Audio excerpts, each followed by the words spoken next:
Hello, I'm back again for another book review, but this time I have a double for you because there was one I finished pretty much the day after I recorded my last video because I was nearly finished it, but I don't have too much to say about that one, so I was also waiting to finish another one, which I ended up finished fairly quickly because I'm basically reading 3 books at the same time at the moment. So I try and read one fiction, one kind of working on myself book, I guess, and one non-fiction. Um, yeah, I'm crazy like that. But my the next fiction book I have in my library book pile has got a reserve on it, so it's like, oh, I need to finish my fiction book quickly so that I can start on this one. So yeah, that's why.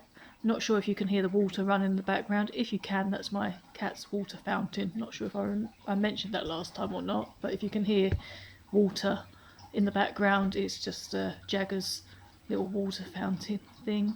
So yeah, so I've actually got a non-fiction and a fiction book for you for a change. I don't often read fiction these days. It's not that I don't like it, because I actually do, but it's just a lot of the things I want to read are non-fiction. So I'll start with the non-fiction one because I've got less to say about this one. This actually was one I actually bought this book. I bought this from the poetry pharmacy that I went to, that you might have heard me talk about on one of my previous videos.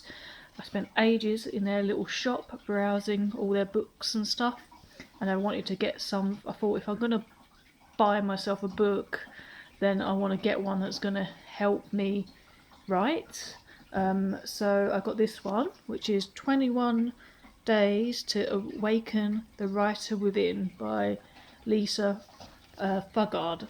So this one, yeah, is a 21-day thing. So each chapter is a day, and it's basically got a little piece of advice that it explores in the chapter, and then ends with creative prompts.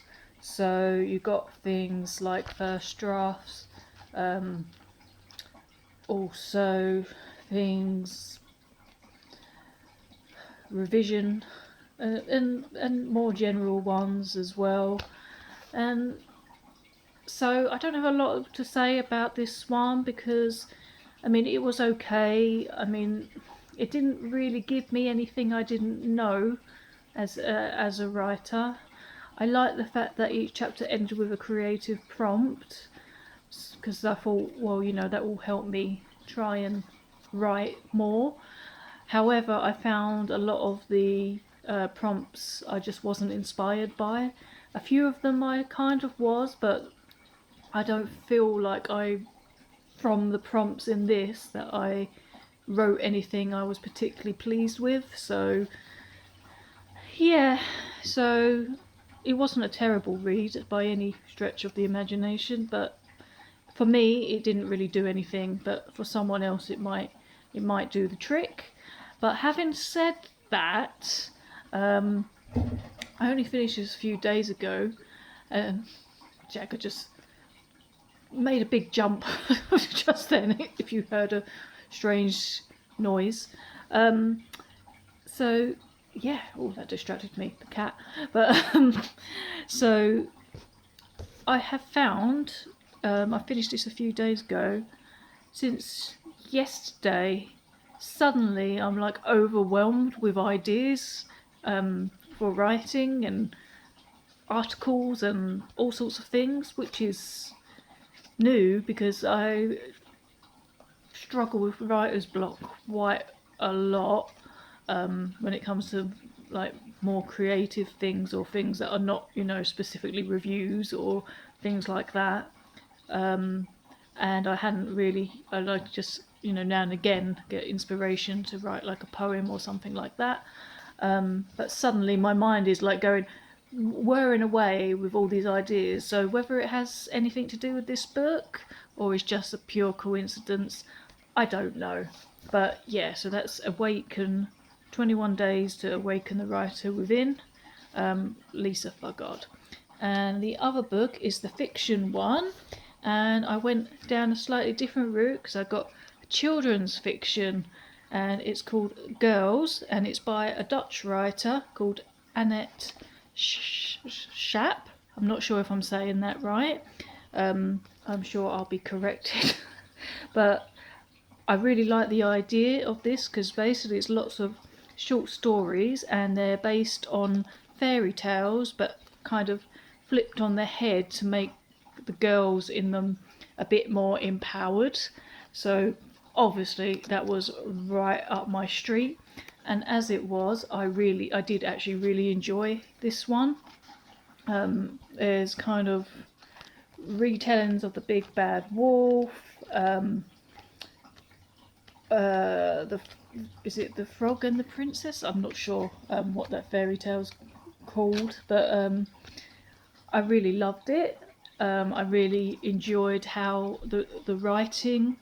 It felt a little bit grown up, I thought, so I wasn't really sure how kiddified it was. I wouldn't say it was for quite young children because there was some chapters that some of the stories were a little bit dark, I thought, but I also obviously loved that, you know, the girls in these were not weaklings, and yeah, so really enjoyed this one. I'm just trying to refresh my memory of one of the things, that at least one of the stories in there, so I can kind of give you an idea of the sort of thing that was in there. Oh yeah, the first story is a retelling of Rumpelstiltskin, um, and I liked. I don't want to give away too much, but I'm going to give you the end of that story. Yeah, spoiler alert. But not for the rest of the book because it's all short stories. But the Rumpelstiltskin kind of short story in there, and it ends with him wanting her to remember his name, but instead she kind of turns it on its head and is like, "What's my name?" And it's like, "Oh, you can't. I'm the one asking the questions," but somehow, you know, she still overcomes him, and things like, you know, not going for the prince and that kind of thing. But yeah, I love this. This was great. I wouldn't say it's for young children, maybe a bit older. Yeah, because some of the tales were quite dark. Like there was one that kind of ended what seemed like two young girls might have murdered someone. So I was like, yeah, that's maybe a little bit on the dark side. But yeah, so I that's it for for this review. So this one, not so keen on, but I love it because you know what, that shop, it was above a Lush and everything smells gorgeous. Everything smells of Lush, so keep it just to smell it. But but this one was great. I recommend it if you would like kind of feminist retellings of fairy tales. So that's Girls by Annette Schaap, and I might even explore more of this writer potentially because I really enjoyed her writing. So I'm going to leave it at that because I've rambled on again, and I will see you really soon. Bye.